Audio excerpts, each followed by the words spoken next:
Hola, hola hermanos, estoy en San Francisco acá, donde puedo conseguir todo este material de todos estos temas.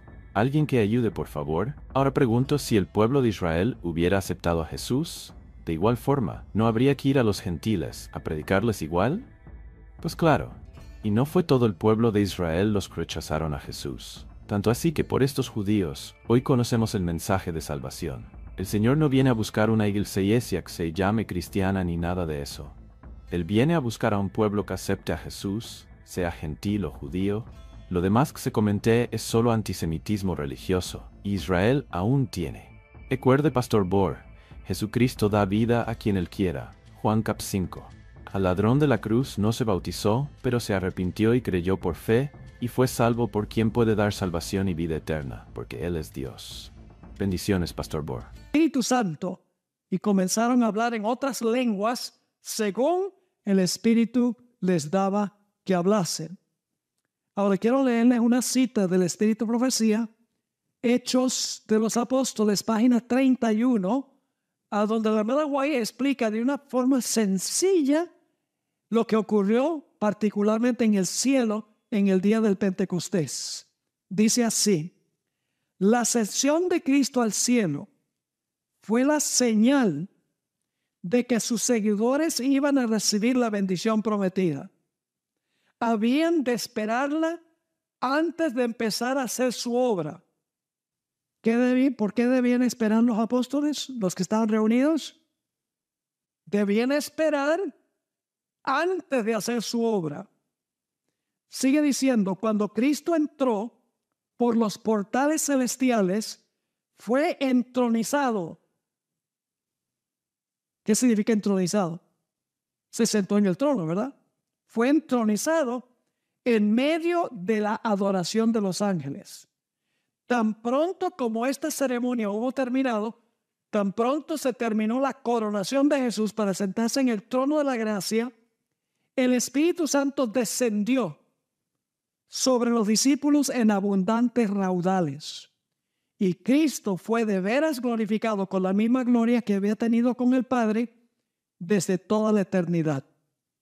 Ahora, ¿por qué se derramó el Espíritu Santo? ¿Por qué los fenómenos? Dice ella, el derramamiento pentecostal era la comunicación del cielo de que el Redentor había iniciado su ministerio celestial. ¿Cuál fue el propósito de los fenómenos? Que supieran a la tierra que Jesús había comenzado a oficiar como ¿qué? Como sumo sacerdote.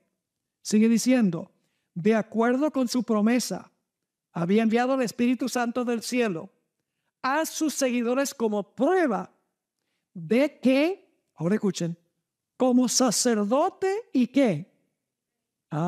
Recuerden que dice, lo hizo Señor y Cristo. Señor porque es Rey y Cristos porque es el ungido. Así que dice, de acuerdo con su promesa, había enviado el Espíritu Santo del cielo a sus seguidores como prueba de que, como sacerdote y rey, había recibido toda autoridad en el cielo y en la tierra, y era el ungido sobre su pueblo. Rey y también sacerdote ungido. Ahora, ustedes tienen un montón de referencias bíblicas acá. Tendrían que sentarse, esto le va a tomar un rato, leer todos estos versículos. La idea es que hay dos tronos. Y al leer los versículos, ustedes van a darse cuenta cuáles son los tronos y cuándo se sienta Jesús en un trono o en el otro trono. No tenemos tiempo de buscar todos estos versículos, pero ustedes pueden hacer el trabajo. Ahora vamos al pie de la página 118, al pie de la página 118. Israel se convirtió oficialmente, este es el tipo histórico, oficialmente en el pueblo del pacto de Dios en el monte Sinaí. Es decir, en el monte Sinaí el pueblo de Israel llegó a ser oficialmente el pueblo de Dios, oficialmente la esposa de Israel. Ya le voy a comprobar eso. La sangre del Cordero Pascual redimió a Israel. Su antigua vida de esclavitud quedó sepultada en las aguas bautismales del Mar Rojo. Saben que la Biblia dice en 1 Corintios, el capítulo 10, que Israel fue bautizado en el mar, ¿verdad que sí? Yo pregunto, ¿su vida antigua quedó sepultada en el mar? Todos los enemigos quedaron sepultados. ¿Salieron libres en el otro lado de las aguas? Sí, igualito, ese es el bautismo de Israel. Es decir, habían sido redimidos de Egipto, habían sido bautizados en el Mar Rojo, a novedades, resucitaron a novedades de vida cuando salieron de las aguas, y entonces van al Sinaí para incorporarse oficialmente como pueblo de Dios. Y ustedes dicen, ¿cómo sabemos eso? Pues vamos a Éxodo 19 y el versículo 1 al 6, que está en la página 119. Éxodo 19 y el versículo 1 al 6. Aquí Israel llega a ser oficialmente el pueblo de Dios, la esposa de Dios. Dice, en el mes tercero de la salida de los hijos de Israel de la tierra de Egipto, en el mismo día llegaron al desierto del Sinaí. Habían salido de Refidim y llegaron al desierto de Sinaí y acamparon en el desierto, y acampó allí Israel delante del monte. Y Moisés subió a Dios y Jehová lo llamó desde el monte diciendo, ahora Dios le da un mensaje a Moisés. Así dirás a la casa de Jacob y anunciarás a los hijos de Israel. Ahora, ¿cuál es el mensaje que Dios le da a Moisés para darle al pueblo? Vosotros visteis lo que hice a los egipcios, es decir, que yo los redimí a ustedes. Y cómo os tomé sobre alas de águila y os he traído a mí. Es decir, los libré de servidumbre a Egipto y a Faraón y los he traído a mí. Ahora ustedes son míos, no son de Faraón. Y entonces Dios dice, ahora pues, sí, condicional, si dieres oído a mi voz y guardaréis mi pacto, vosotros seréis mi especial tesoro sobre todos los pueblos, porque mía es toda la tierra. ¿Están captando lo que dice? Si ustedes oyen mi voz y guardan mi pacto, entonces ustedes van a ser mi pueblo, es lo que está diciendo Dios. Porque mía es toda la tierra y vosotros me seréis. Ahora fíjense, ¿cuál es la función? Cuando lleguen a ser el pueblo de Dios, dice, seréis un ¿qué? Un reino de sacerdotes y gente santa. Estas son las palabras que dirás a los hijos de Israel. Y si siguen leyendo ahí, ¿qué es lo que dice Israel? Todo lo que Jehová ha dicho, eso haremos. Y Moisés le refirió la respuesta del pueblo a Dios. Ahí se formó el pacto. Dios le ofreció el pacto, el pueblo dice, aceptamos el pacto, y llegaron a ser oficialmente el pueblo de Dios, o la esposa de Dios. El problema es que su corazón no había sido transformado. Consideraron el pacto como algo sencillamente legal, y por lo tanto, apostataron. A usted dice, pastor, ¿cómo dice usted que en el monte Sinaí Dios se casó con su pueblo? Que el pacto fue un pacto matrimonial. Vamos a Jeremías 31 y el versículo 31 y 32. Aquí se va a relatar lo que pasó en el Sinaí y lo que Dios en realidad quería hacer con el pueblo. Dice en Jeremías 31 y los versículos 31 y 32, Dios dice, he aquí vienen los días, dice Jehová, en los cuales haré un ¿qué? Un nuevo pacto, no como el de Sinaí, un nuevo pacto con la casa de Israel y con la casa de Judá. No como el pacto que hice con sus padres el día que tomé su mano para sacarlos de la tierra de Egipto. No como ese pacto en el Sinaí. ¿Por qué razón? Porque ellos invalidaron mi pacto. Aunque yo fui un marido para ellos, dice Jehová. ¿Fue un pacto matrimonial, sí o no? ¿Sí? ¿Dios se casó con su pueblo? Sí. ¿Cuánto tiempo le duró la fidelidad de la esposa al marido? Muy poco. No cumplieron su parte del pacto. La hermana White escribió en Patriarcas y Profetas, página 375. Escuchen bien. Poco tiempo después de acampar junto al Sinaí, se le indicó a Moisés que subiera al monte a encontrarse con Dios. Subió en solitario, escabroso y empinado sendero, y llegó cerca de la nube que señalaba el lugar donde estaba Jehová. Ahora escuchen bien. Israel iba a entrar ahora en una relación más estrecha y más peculiar con el Altísimo. Iba a ser recibido como ¿qué? Iba a establecerse Israel como iglesia y como nación bajo el gobierno de Dios. Y Dios quería que el pueblo de Israel fueran testigos. Dios le dijo, sean ustedes un sacerdocio, que significaba que debían interceder por todas las naciones. Debían llevar el evangelio a todas las naciones. Noten cómo era el plan de Dios en Zacarías 8, versículo 20 al 23. Mientras ustedes buscan ese pasaje, déjenme mencionar algo que pasó en el día del Pentecostés. ¿Por qué dio Dios el Espíritu Santo en el día del Pentecostés? Voy a adelantar un poquito para que puedan ver claramente el paralelo. ¿Por qué les dio el Espíritu Santo? ¿Para que saltaran en la iglesia? ¿Para que hablaran en idiomas que ni siquiera Dios entiende? ¿Para rodar en los pasillos? ¿Para gritar en el Espíritu? No, ¿por qué les dio el Espíritu Santo? Para que ellos testificaran que Jesús había vivido, había muerto, había sido sepultado, había resucitado y estaba a la diestra de Dios recibiendo clientes, diciendo a la gente, arrepiéntanse, vayan a Jesús, confiesen sus pecados, tengan fe en Él y Él va a tomar su vida y su muerte y se los va a poner a la cuenta. Eso es lo que debían ellos hacer. Y eso es lo que Dios quería que el pueblo de Israel hiciera. Dicho sea de paso, la razón por la cual Dios dio el don de lenguas es porque en el festival del Pentecostés había venido gente de todas las naciones de la tierra. Todos los varones mayores de 12 años tenían que venir de la diáspora, donde habían sido dispersos. Y había gente que hablaba todos los idiomas porque habían perdido el uso de su idioma natal. Eran de segunda, tercera, cuarta generación. Como por ejemplo me encuentro a una persona de apellido García y le hablan español y dice, yo no sé español. Porque han perdido su idioma natal. Lo mismo sucedió con los judíos en la diáspora. Habían perdido la capacidad de hablar el arameo probablemente. Y por lo tanto Dios hizo un milagro.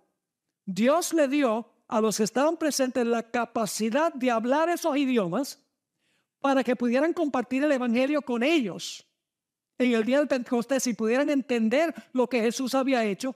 Y luego ellos iban a regresar a sus tierras para testificar en cuanto a lo que pasó en el Pentecostés. El propósito del Espíritu Santo era testificación. Y también cuando Dios escogió a Israel, era llevar el evangelio al mundo. Noten Zacarías 8, 20 al 23, el plan de Dios. Así ha dicho Jehová de los ejércitos. Aún vendrán pueblos y habitantes de muchas ciudades y vendrán los habitantes de una ciudad a otra y dirán, vamos a implorar el favor de Jehová y a buscar a Jehová de los ejércitos. Y entonces el otro dice, yo también iré. Y vendrán muchos pueblos y fuertes naciones a buscar a Jehová de los ejércitos en Jerusalén y a implorar el favor de Jehová.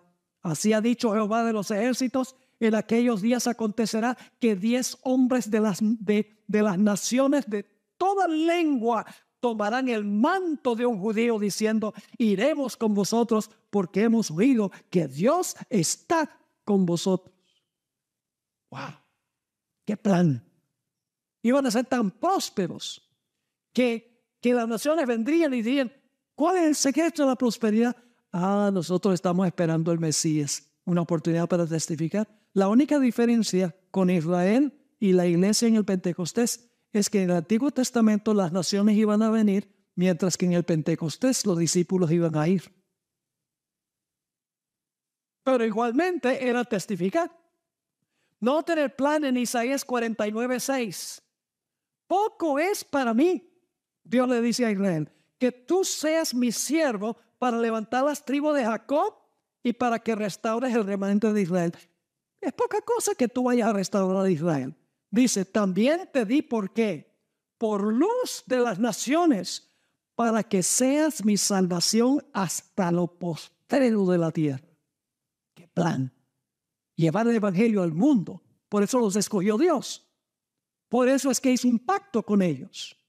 Noten Deuteronomio 4, 5 y 6. Dios dice, mira, yo os he enseñado estatutos y decretos como Jehová mi Dios me mandó, para que hagáis así en medio de la tierra en la cual entráis para tomar posesión de ella. Y ahora Moisés dice, como mensajero de Dios, guardadlos pues y ponedlos por obra, porque esta es vuestra sabiduría y vuestra inteligencia ante los ojos de los pueblos, los cuales oirán todos estos estatutos y dirán, ciertamente pueblo sabio y entendido, nación grande es esta. Qué glorioso plan. Ese era el plan de Dios para Israel. Era el plan también de Dios en el día del Pentecostés, cuando derramó el Espíritu Santo. ¿Cómo no? Noten el antitipo profético, el cumplimiento profético en la página 120. La iglesia cristiana se convirtió en el pueblo del nuevo pacto con Dios por matrimonio. ¿Recuerdan que el apóstol Pablo dijo, maridos, amad a vuestras mujeres como Cristo amó a la iglesia? ¿Se casó Jesús con la iglesia? Sí, Señor. El pacto fue allí en el Pentecostés. Jesús murió, fue sepultado, resucitó y luego en el Pentecostés Jesús hizo de el nuevo Israel su pueblo especial. Este es el Israel apostólico, con Cristo como la piedra angular y los apóstoles como los fundamentos de la iglesia. La roca fue golpeada y el agua del Espíritu Santo se derramó. Ahora fíjense, la iglesia, el siguiente párrafo, la iglesia debía ser ¿qué? Testigo del mundo. El pequeño núcleo de judíos en el aposento alto estaba facultado para dar testimonio a todas las naciones y traer una abundante cosecha de almas. Su pueblo de tierra ahora era un real sacerdocio, como los hijos de Aarón fueron también separados y fueron ungidos. Los apóstoles que recibieron el ungimiento del Espíritu Santo después que Jesús recibió en el cielo el ungimiento, ahora debían compartir, debían ser un real sacerdocio. El propósito del don de lenguas, como les mencioné, era anunciar lo que estaba sucediendo en el cielo, que la gente podía venir al santuario celestial de Jesús para recibir perdón y pureza. Noten el plan de Dios en Hechos 13 y el versículo 46 al 48. Aquí están hablando a Pedro, a Pablo y Bernabé. Y citan el texto que leí de Isaías 49:6. Dice, entonces Pablo y Bernabé, hablando con denuedo, dijeron, porque los judíos han rechazado lo que ellos han dicho. Lo que Pablo y Bernabé han predicado, los judíos lo han rechazado. Así que ellos dicen, a vosotros a la verdad era necesario que se os hablase primero la palabra de Dios.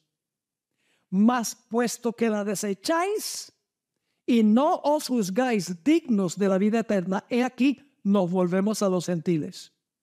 Porque así nos ha mandado el Señor diciendo, te he puesto para luz de los gentiles, a fin de que seas para salvación hasta lo último de la tierra. Ese es Isaías 49:6, que primero se aplicaba a la nación judía, pero ahora Pablo y Bernabé lo están aplicando a la iglesia. Dice, los gentiles oyendo esto se regocijaban y glorificaban la palabra del Señor y creyeron todos los que estaban ordenados para vida eterna. Y recuerdan las palabras de Éxodo 19, donde me seréis un real sacerdocio, etcétera, y si ustedes me obedecen el pacto, me van a ser testigos. Fíjense cómo el apóstol Pedro se refiere a esa experiencia en el Sinaí. 1 Pedro 2, versículos 9 y 10. Pedro escribe a la iglesia, mas vosotros sois linaje escogido, real sacerdocio, nación santa. Se está refiriendo a Éxodo 19, pueblo adquirido por Dios. ¿Y por qué es pueblo adquirido por Dios?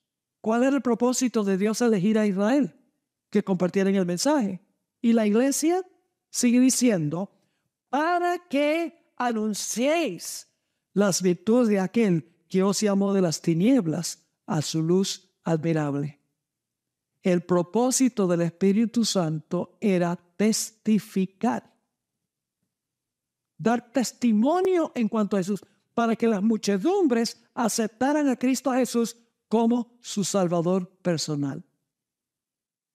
Ahora vamos al punto número 9 de estos paralelos que estamos trazando. Algunos dicen, pero pastor, ¿cómo sabe usted que el Pentecostés es equivalente a lo que pasó en el monte Sinaí? ¿Qué paralelo puede haber entre el monte Sinaí y el Pentecostés? Bueno, en primer lugar, en el Sinaí fueron incorporados como el pueblo del pacto. En el Pentecostés, la iglesia fue incorporada como la iglesia del pacto. Pero hay más. Noten lo que dice en el Sinaí, Jeremías 31 y el versículo 31 al 34. Saben que en el monte Sinaí Dios escribió su ley en el corazón de Moisés. Moisés tuvo comunión con Dios en la montaña, ¿verdad? Y cuando descendió a la montaña, ¿qué fenómeno tenía Moisés? Le brillaba el rostro. Porque había estado, dice en Éxodo, que porque había tenido comunión con Dios. Y ¿saben algo interesante? Moisés, en los primeros 40 años de su vida, era medio bravo, que mató al egipcio, ¿verdad que sí? Pero en los próximos 40 años, cuando él peregrina a través del desierto con el pueblo de Israel, no se menciona ni un solo pecado que haya cometido Moisés.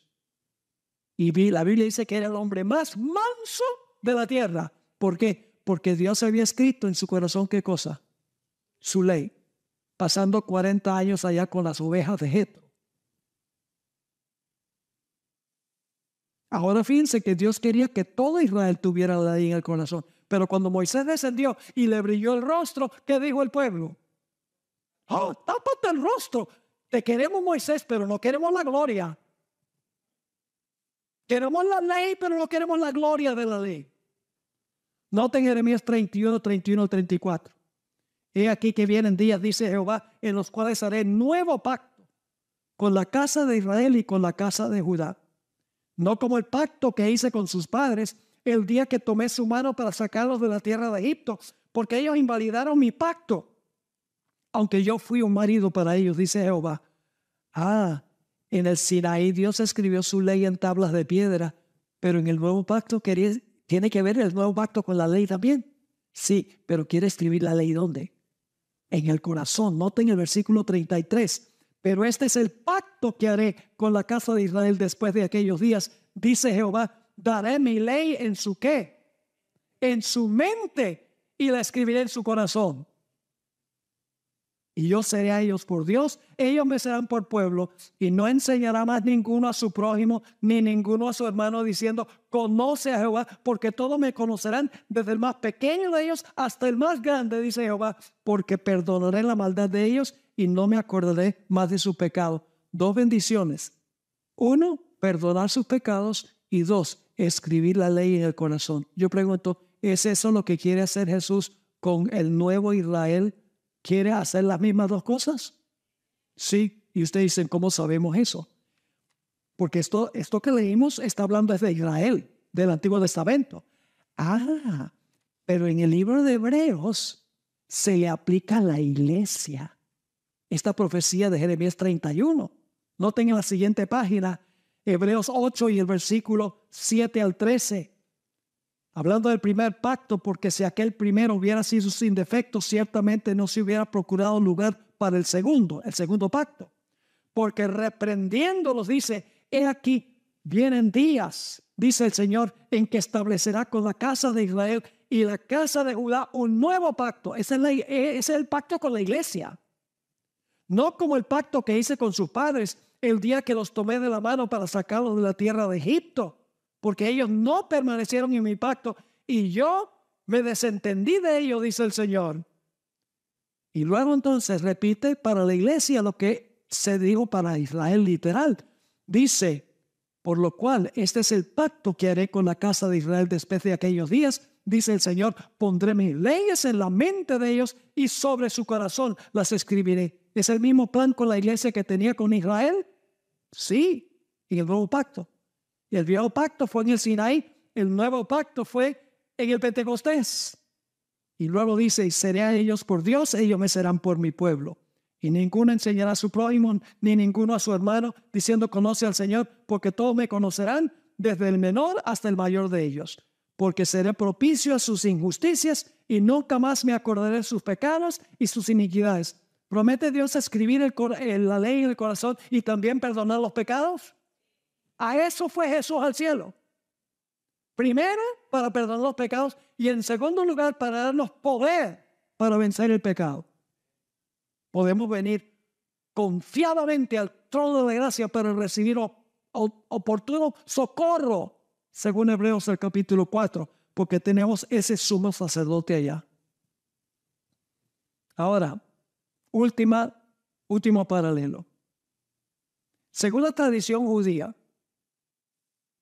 ellos dicen en sus escritos antiguos que Dios repitió la ley en el monte Sinaí en 70 idiomas. Eso dice el Talmud judío. Son las tradiciones judías. Interesante. Y ahí en el manual tiene la fuente de dónde sale esto. Ahora yo pregunto entonces, ¿en el monte Sinaí hubo el don de lenguas? Sí, Dios repitió 70 idiomas. ¿Qué pasó en el día del Pentecostés? En el día del Pentecostés, Dios le dio el don a los apóstoles de hablar en las lenguas de las naciones. Ahora quiero leerles una última cita, Deseado de Adolescentes, página 162. Jesús dijo a los discípulos, yo os he enviado a cegar lo que vosotros no sembrasteis. ¿Quién sembró la cosecha del día del Pentecostés? Jesús. Ellos cosecharon lo que Jesús sembró. Otros labraron y vosotros habéis entrado en sus labores, dice Jesús. El Salvador estaba mirando hacia adelante a la gran recolección en el día del Pentecostés. Los discípulos no habían de considerarla como el resultado de sus propios esfuerzos. Estaban entrando en las labores de otros hombres. Desde la caída de Adán, Cristo había estado confiando la semilla de su palabra a sus siervos escogidos para que la sembrasen en corazones humanos. Y un agente invisible, un poder omnipotente, había obrado silenciosa pero eficazmente para producir la mies.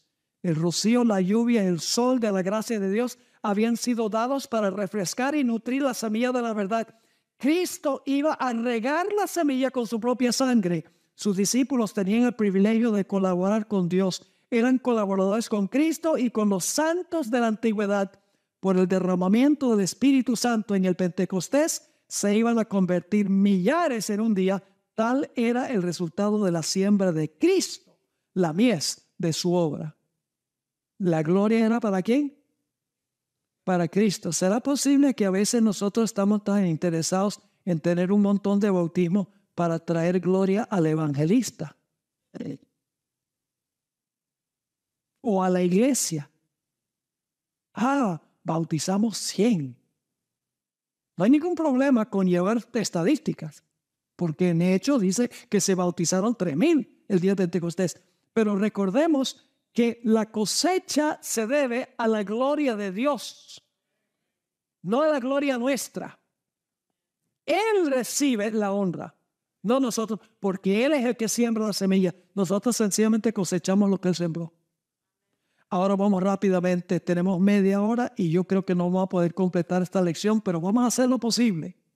La lección número 14. Levítico 23, 15 al 17, describe el Pentecostés y dice lo siguiente.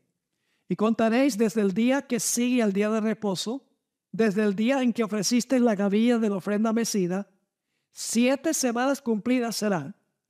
Hasta el día siguiente del 7º día de reposo, contaréis 50 días, entonces ofreceréis, ¿qué cosa? El nuevo grano de Jehová. Esta es la cosecha de trigo.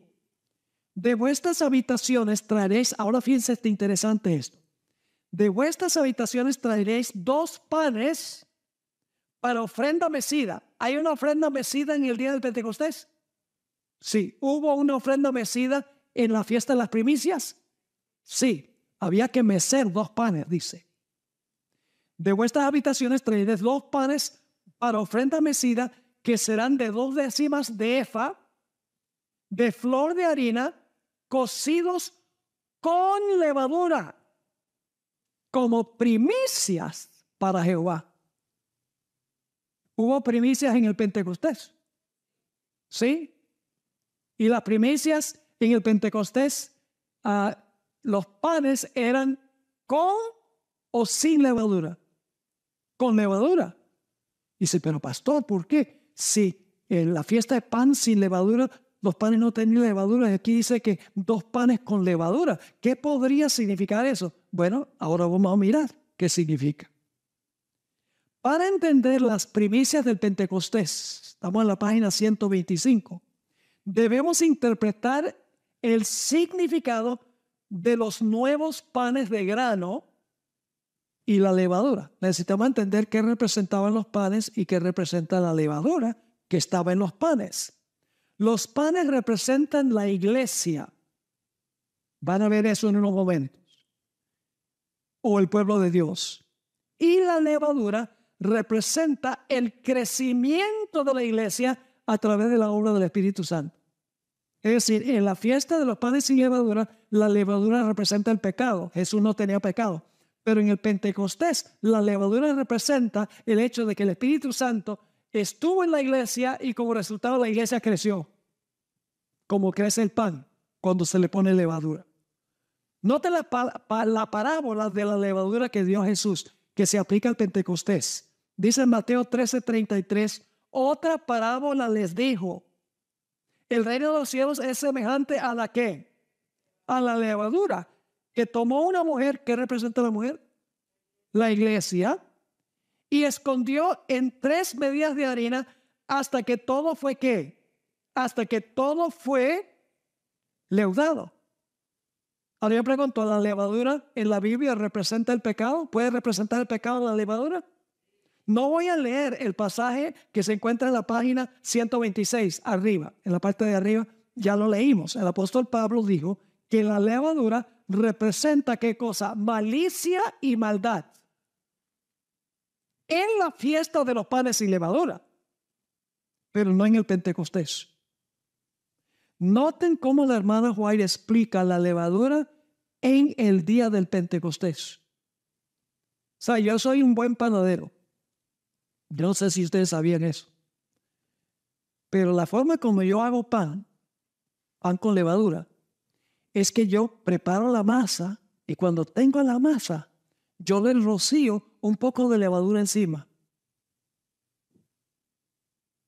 Obviamente ustedes no son panaderos.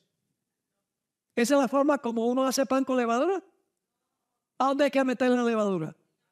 Tiene que estar dentro de la masa. La masa representa la iglesia. El Espíritu Santo tiene que estar dentro de la iglesia.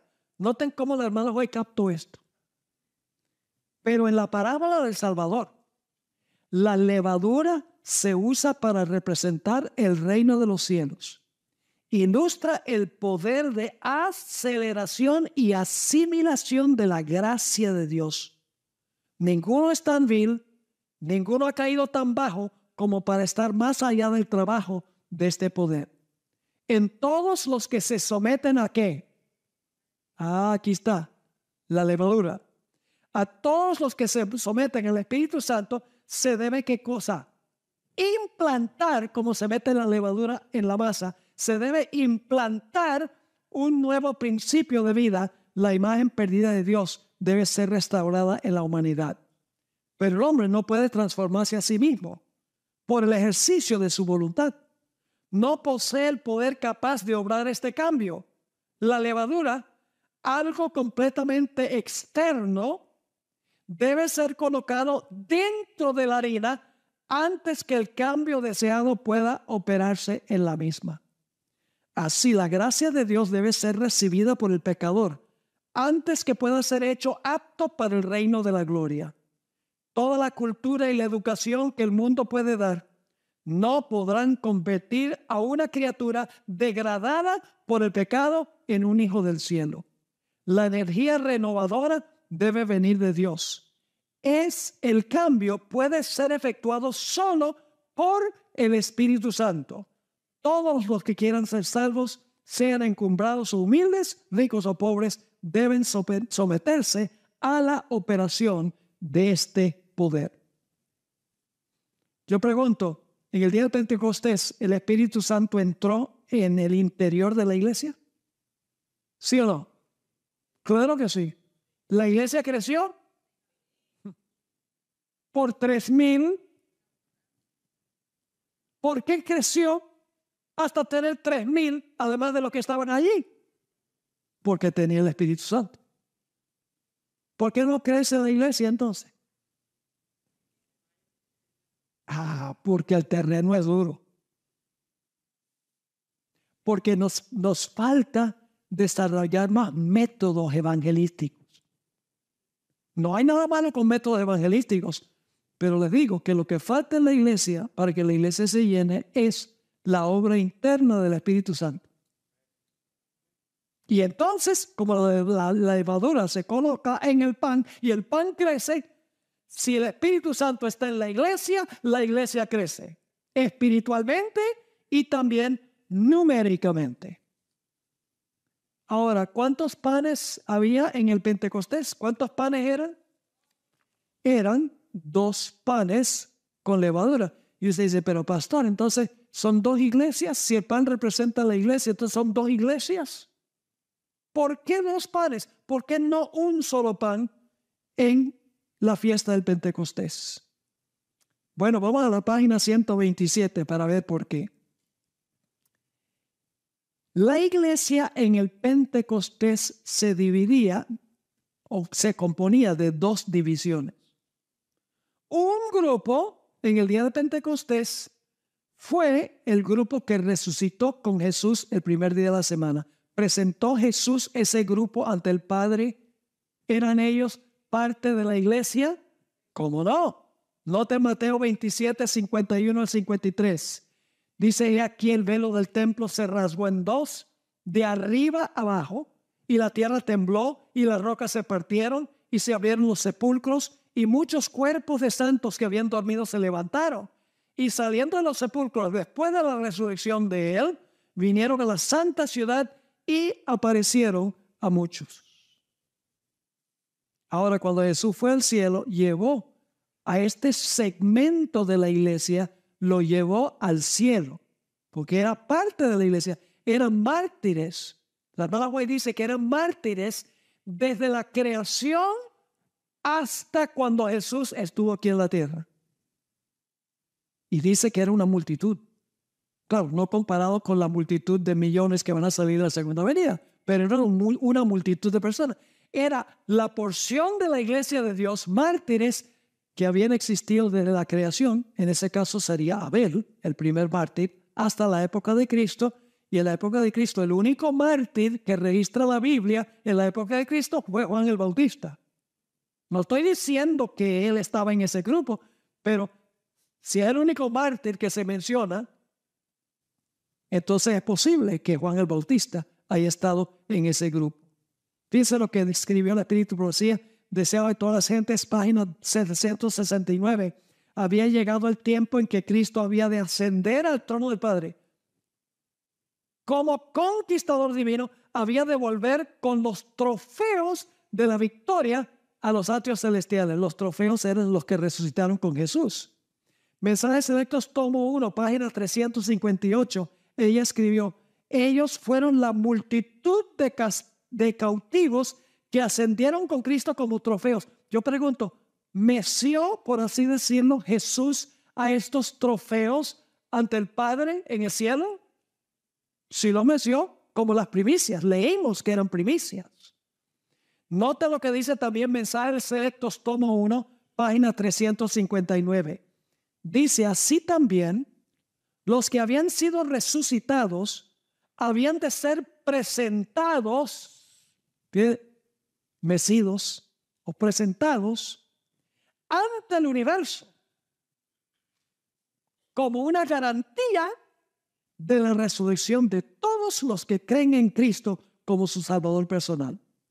El mismo poder que levantó a Cristo de los muertos levantará su iglesia y la glorificará con Cristo como a su novia, por encima de todos los principados, por encima de todos los poderes, por encima de todo nombre que se nombra, no solo en este mundo, sino también en los atrios celestiales, el mundo de arriba. La victoria de los santos que duermen será gloriosa en la mañana de la resurrección. Terminará el triunfo de Satanás al paso que triunfará Cristo en gloria y honor. El dador de la vida coronará con inmortalidad a todos los que salgan de la tumba. Yo pregunto, ¿eran aquellos que resucitaron con Jesús primicias? Ese es uno de los panes. Primicias. Ahora, note también el deseo de todas las gentes, página 773. Y está escribiendo la ascensión de Jesús al cielo. Dice, pero con un ademán Jesús llega al cielo y las huestes celestiales están alabándolo. Y dice, pero con un ademán Él nos detiene. Todavía no. No puede ahora recibir la corona de gloria y el manto real. Entra a la presencia de su Padre. Señala su cabeza herida, su costado traspasado, sus pies lacerados. Alza sus manos que llevan la señal de los clavos. Y ahora escuchen. Presenta a quien le presenta. Al Padre. Presenta los trofeos de su triunfo. Ofrece a Dios la gavilla de las primicias. Aquellos que resucitaron con Él como representante de la gran multitud que saldrá de la tumba en ocasión de su segunda venida. Ahora, ¿quiénes eran estos específicamente? Ya les mencioné, pero leamos. Dice, eran aquellos que habían sido colaboradores con Dios y que a costa de su vida habían dado testimonio de la verdad. Ahora iban a ser testigos de aquel que los había resucitado. El apóstol Pablo se refirió a la ascensión de Cristo con este grupo. En Efesios 4 y el versículo 7 al 13, el apóstol Pablo escribió estas palabras muy interesantes. Dice, pero cada uno de nosotros fue dada la gracia. Esa palabra gracia es la palabra charis, de donde viene la palabra carisma. ¿Ok? Los dones que dio el Espíritu Santo a la iglesia se llama carismata en el Nuevo Testamento. Así que dice aquí, pero a cada uno de nosotros, de los creyentes, fue dada gracia o charis o un don conforme a la medida del don de Cristo. Ahora fíjense, a nosotros nos son dados los dones porque a Cristo se le dio ¿qué cosa? El don. Así dice, conforme a la medida del don de Cristo. Y ahora habla de la ascensión de Jesús, por lo cual dice, subiendo a lo alto. Esta es la ascensión de Jesús. Llevó cautiva la cautividad. ¿Quiénes estaban cautivos en el sepulcro? Los que resucitaron con Jesús. Dice, llevó cautiva la cautividad. Y entonces cuando lleva cautiva la cautividad, ¿qué le da a los hombres? Dio dones a los hombres. Son los dones del Espíritu Santo. Y el primer don fue el don de lenguas. Y algunos dicen, pero ¿por qué no dio también el don de sanidad y el don de todos los demás dones? ¿Por qué no? Porque solo el de lenguas. Por la sencilla razón de que era el don que se necesitaba. El Espíritu Santo no malgasta dones. Donde hay necesidad, el Espíritu Santo da el don. Nosotros no buscamos los dones. Dios, de acuerdo a las habilidades que tenemos, nos da el don. ¿Están conmigo o no están conmigo? Ahora, fíjense entonces, dice, sube a lo alto la ascensión. Lleva cautiva a la cautividad los que estaban en el sepulcro. Y entonces en el día del Pentecostés da dones a los hombres. Pero primero Cristo recibió ¿qué cosa del Padre? El don singular. Y luego dice en el versículo 9, y eso de que subió, ¿qué es? Sino que también había descendido primero a las partes más bajas de la tierra, es decir, que murió. El que descendió es el mismo que también ¿qué? Subió por encima de todos los cielos para llenarlo todo. Y entonces ahora se habla de los dones del Espíritu Santo. ¿Están captando esto? Jesús ascendió, recibió el don, impartió los dones, según dice esto aquí, llevó cautivo la cautividad, presentó a los que resucitaron con él una porción de la iglesia representado por un pan. Y entonces ahora habla de los dones. Él mismo constituyó a unos apóstoles, a otros profetas, a otros evangelistas, a otros pastores y maestros. Ahora fíjense para qué. A fin de perfeccionar a los santos para la obra del ministerio, para la edificación del cuerpo de Cristo, hasta que todos llegamos a la unidad de la fe y del conocimiento del Hijo de Dios, a un varón perfecto, a la medida de la estatura de la plenitud de Cristo. Ningún don es dado para la edificación personal.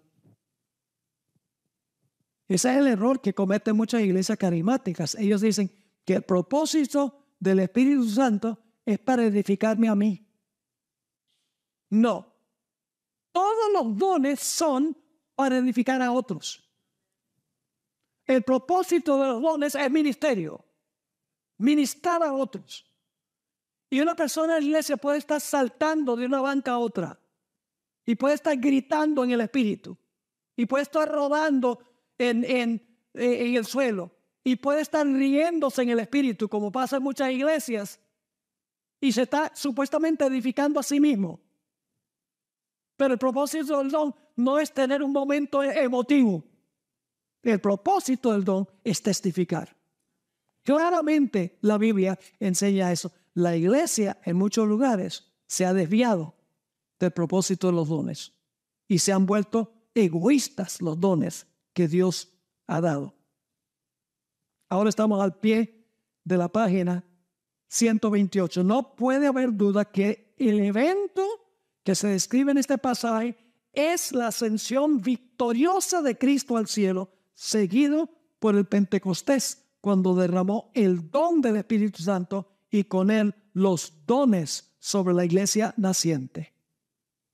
Ahora, ¿saben de dónde viene este lenguaje? Llevó cautiva la cautividad y dio dones a los hombres. Viene del Salmo 68 del Antiguo Testamento. Vamos a tratar de cubrir lo más que podamos de esto. En el Salmo 68 y el versículo 1 está describiendo la victoria de Jehová sobre sus enemigos y la posesión que sigue al monte Sión celestial donde está el santuario. Yo pregunto, ¿Jesús ganó la victoria sobre sus enemigos? Sí, claro que sí. En la cruz ganó la victoria sobre Satanás y sobre sus enemigos. Y a eso se refiere el versículo 1. Levántese Dios, sean esparcidos sus enemigos y huyan de su presencia los que le aborrecen. Y luego el versículo 4 habla de este personaje que está cabalgando en las nubes al lugar santo del santuario. ¿Eso pasó cuando Jesús fue al cielo? Sí, nota lo que dice. Cantad, esta es la nueva versión. Cantad a Dios, cantad salmos a su nombre, exaltad al que cabalga sobre los cielos, ya es su nombre, alegraos delante de él. Cuando Jesús ascendió, los seres celestiales cantaron el Salmo 24. Alzado puertas vuestras cabezas y entrará el Rey de Gloria. Estaban alabando a Dios. Aquí dice que Jesús está en las nubes y está avanzando al monte de Sión en el cielo. Y todos están cantando. Esto viene del Salmo 24 y el versículo 7 y 8, donde aparecen estas palabras. Alzado puertas vuestras cabezas y alzado vosotras puertas eternas y entrará el Rey de Gloria. ¿Quién es este Rey de Gloria? Jehová, el fuerte y valiente, Jehová, el poderoso en batalla. En el Deseado de todas las gentes, página 773, Elena White describe el gozoso séquito cuando Jesús asciende al cielo. Escribió lo siguiente: todo el cielo estaba esperando para dar la bienvenida al Salvador, a los atrios celestiales. ¿Venía Jesús sobre las nubes, como dice en el Salmo 68? Sí, claro que sí. No eran nubes compuestas de agua, eran ángeles. Alzado puertas vuestras cabezas y alzado vosotras puertas eternas y entrará el Rey de Gloria. Entonces otro grupo de ángeles dice, ¿quién es este Rey de